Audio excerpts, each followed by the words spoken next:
Hey everyone, I'm back with a vlog. I'm actually surprised I'm doing it this soon. As I was saying last week that I was gonna do that when it got colder, and here it is. It's nice out, so I'm doing it outside. You know, not many more days left of summer. So anyway, this one is actually about my movie experiences. With classic movies whenever they've been either re-released to theaters or just like some fun community event where they were showing a movie.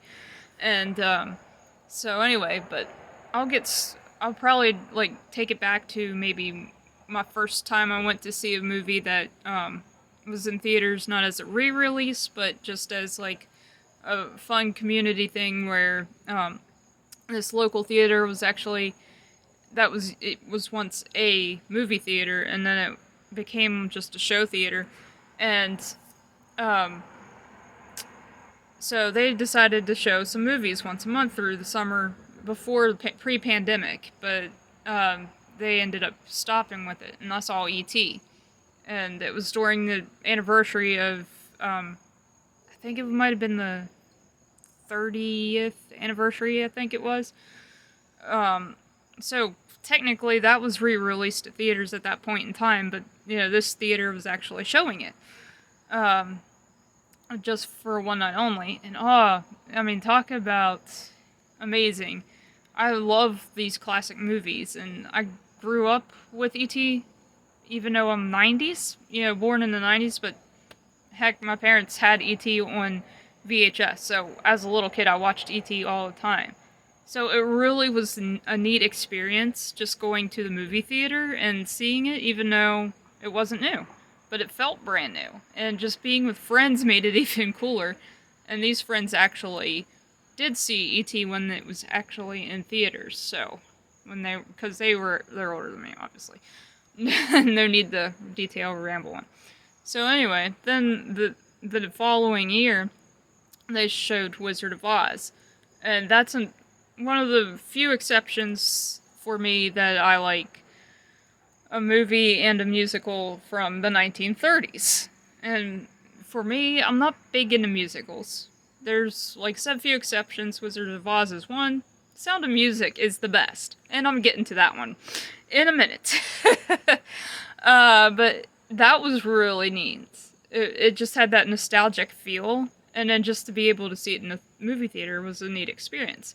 And so this leads to last Friday that my parents and I we went to Altoona to see The Sound of Music. And unfortunately it was not playing close, so we had to travel an hour to see it, but it was well worth it. Talk about visually stunning in 4K. Whew. Wow. I mean, I was really blown away. I knew it was going to be great, because from the first time I ever saw Sound of Music, I was just blown away by the views of Salzburg, Austria. It's like one of those places that would be really cool to visit. And just watching The Sound of Music in theaters on the re-release for the 60th anniversary, it almost felt like I was there in Salzburg, you know, behind the camera, because the digital enhancement just was fantastic. And the other thing was you get to see things in the theater that you don't normally see when you're watching on TV or on a VHS. DVDs, they've been digitally enhanced too, so that helps a lot with what you see. But the big screen is even bigger, so that was amazing.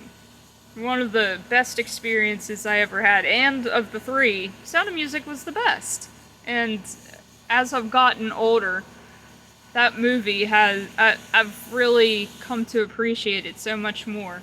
Like, there's a lot to it. It's a long movie, but it's inspiring and feel good, and it's encouraging. You know, there's certain parts of that movie that have some encouraging lines and relatable moments, and it's an interesting thing because this was a real family that lived through some pretty good time, or they found joy and love through a difficult time of when when Nazi Germany was occupying so many countries, and to be able to sing through all of that and just, you know, live life, and even to escape. You know, they had to escape that life, but it's a pretty amazing, incredible story, and the songs, they're just, it blends so well, and that's why I love Sound of Music so much, because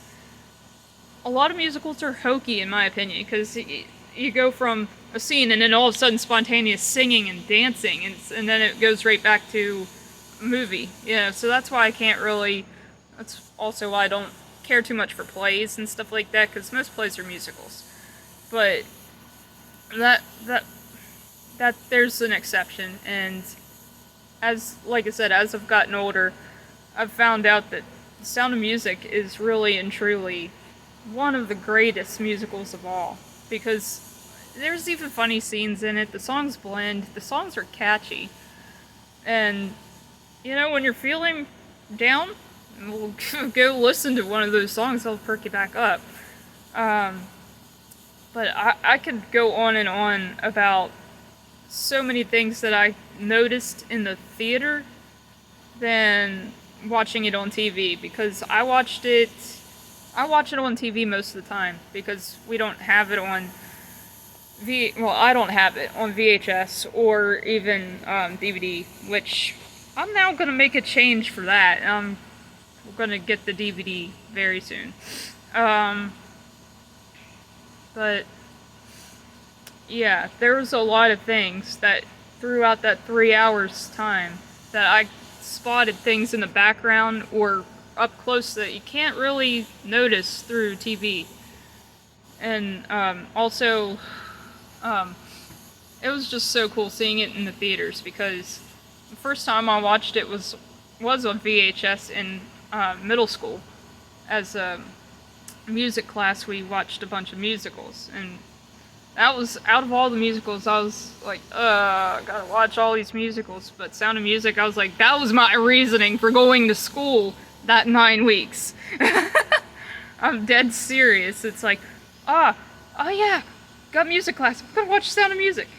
And my first time actually having a crush on somebody in that movie was that actor that plays Rolf. I can't think of his name because I never really looked at the credits, but back whenever I was 13 years old, and I said, oh, I never had any crushes on celebrities or people on movie screens or TV screens, but I had a flashback while sitting in that movie theater Friday night, and the first time I see Rolf on screen, I'm like, I remember, it was like a flashback. I'm sitting there, 13 years old, in the dark, watching it on the VHS and seeing that guy come on the screen, and I'm like, so cute. So my first celebrity crush was on somebody way, way, way older than me, but yeah, at that time frame on the screen, such a cutie pie. Wonder how old he was at that point. I think in 1965, I'm guessing he was probably in his 20s. I don't think he was really playing 17. Or 18, I mean, sorry. Okay, I'm rambling on a little too much. Actually, I might do this a little bit more often. Like, if I see something in theaters that's a classic movie, I'll do like a classic movie review. So anyway, I hope you enjoyed. I'll see you guys pretty soon. Well, maybe next month I'll start back the vlogs. Could be music, could be movies, could be roller coasters, anything. So, I'll see you soon. In the meantime, take care. God